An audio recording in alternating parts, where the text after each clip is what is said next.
Howdy, friends, and welcome back to Val's house, where you are valued, accepted, and loved. Oh, we didn't even practice that. Now, how good is that? Hey, I have to tell you what happened is Stephanie was going to come over today. Oh, it's my friend Stephanie Feagins, one of my bestest friends in the whole wide world. Oh, she's going to come over today, and we were going to actually do the segment that you just saw, kind of that raw version. But the more we thought about that, I just did that as a practice run. But the more we thought about it, it was the Holy Spirit really just, he showed up and he said what we believe we wanted to say. Now, it was an imperfect video because I didn't know it was something that we were going to use. So, it had me doing and playing with my hair and don't touch your face. And don't touch your face, like that. And but we thought, but that's the reality of who we are. We're not perfect, and we don't want to be a perfect ministry, or we're not going to do all of this perfectly.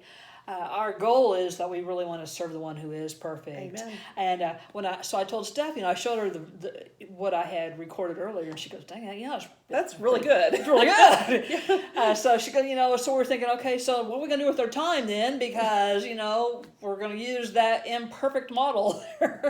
So I said, Steph, why don't we just sit down and let's just talk. And she goes, I didn't wear any makeup. And I said, well, look, I'm wearing a t-shirt. And I say, it's got stains on it. But that is, and she goes, what the heck? It's the raw version of who we really are. That is really us and who we are. Come as you are. And we mean that. This is the kitchen table. It is. And sometimes at our meetings, we'll see women that come straight from church, or not church, but from work, and they're all dressed up, their hair's good, and their makeup's in place, and then there's some that come and they've been cleaning all day, and we've had people show up, curlers in their hair, and sweats. Sweats, and when we say come as you are, we really mean come as you are. But it's fun because one of the most precious memories that I have of a Val's House meeting is before the meeting was to start, there was people just standing around talking, and there was a lady who was a professional counselor, just an amazing woman, a very Christian counselor, just incredible. And she was sitting there at the table, and she was talking. They were having a deep conversation with a girl who had just gotten out of jail. So you understand that? Just got out of jail, Miss Corporate America, success, not success, level playing field. Yeah. They were just as a Val's house. You were valued, accepted, and loved just where you are. That's exactly right. So, Steph, I shared with you on the last video that we began the ministry on September 18th of 2008. Yes. And at my mom's funeral, I reconnected with some friends that I went to church with, and it was amazing. I told them that Val's House invited them to come to a meeting, and they have some property out in East Texas, and they invited us to come out there and do a retreat. So we did. We went out there in February. A lot of ladies showed up that weekend. It was a great weekend. And right after that, someone from a church said, "Hey, I heard what you did. We'd like you to come to our church and do that same message." So we did, and lo and behold, that's where I showed up. So thank you to a good friend of mine who paid my way to come, and it was the best thing that ever happened to me. I met these ladies and was accepted immediately. At the time, my husband was just beginning to enter his pastoralship, and there was a lot of pressure and a lot of interesting things happening.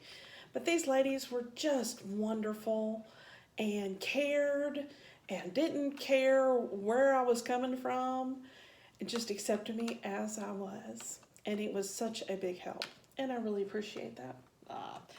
Well, this lady right here, and if you know anything about leadership at all, and she said just beginning a pastoral, so pastors and their wives and leadership in the church, leadership in ministries, leadership in anything really come under quite a scrutiny because everybody seems to think that we should do things their way, and when they don't, sometimes we don't pull up our big girl panties and move on. We're going to complain. Dang it, we're going to complain. So, right. So it can be a hard thing because, our job, and as pastor's wife's job is to hear from the Lord. and to do accordingly to lead his shepherds, or as a shepherd, the sheep. And but our spirits just really connected. Yeah, they did. And we met for lunch right after that, and we have just been connected at the hip, ever since. But this is what's really cool about that, right? So we're not sitting here with you as a pastor's wife and as a ministry leader. We're not. What we are sitting here is Sisters. We are sisters. We know a lot about each other. A lot. So that's why we stay friends. We know where each other's warts are. We do, and that's why we stay friends, because if we ever go our separate ways, we got so much stuff on each other. No. Really, this ministry is about non-judgment. Yes. And just to walk alongside you as you're going through stuff. And as you've come out on the other side, take up someone else and walk alongside them. Absolutely. And I know, don't touch your face. With this, We're real. Yeah, really.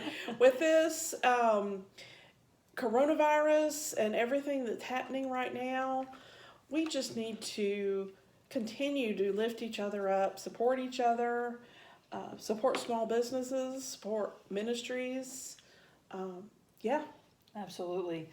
So we are truly looking forward to staying in contact with you and continuing to come to you with the real. And Steph, one of the things, the greatest memories I have about you, and when you're really beginning to press into the Lord at a new level, you confessed one day to me, and you knocked me off my chair if this embarrasses you, but you confessed to me that you were afraid to drive across bridges. Mm-hmm. You remember that? Mm-hmm. And so we prayed together about that and share, like right after that, when just trusting the Lord was, that might seem like a silly thing, but when you're afraid to go over a bridge, that's not a silly thing. That is something that causes deep anxiety. Yes. But we prayed and we trusted that the Lord was going to deliver of this. And just right after that, I had to cross the bridge. No fear. It was wonderful. I crossed it and called her immediately back and went, guess what? I've been delivered. And, just a couple years ago, Val's House, we went on our first cruise together. Oh, yeah. And so I called her up and I said, hey, Steph, your way's paid. Would you like to come be my mate? And she goes, +1. Would you be? Yeah.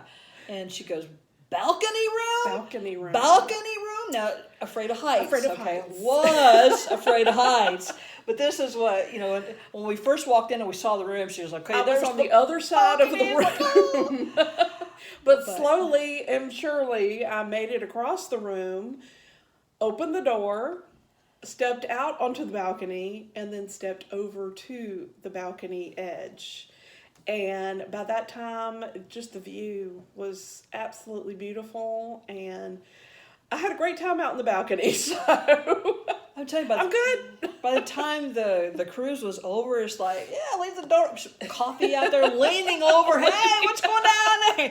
Just so, talking to the neighbors. Yes, but you see, when we trust the Lord with little things like that, and those aren't really little things, but when we trust the Lord, He does open those doors, and we cross over them, and we find freedom on the other side of that. We do. He's just amazing, and we're looking forward to sharing some more of these stories with you about what God has brought us through and redeemed us from. Keep checking back. Yeah, keep checking back. It's fun. Love you guys. God bless you. All right.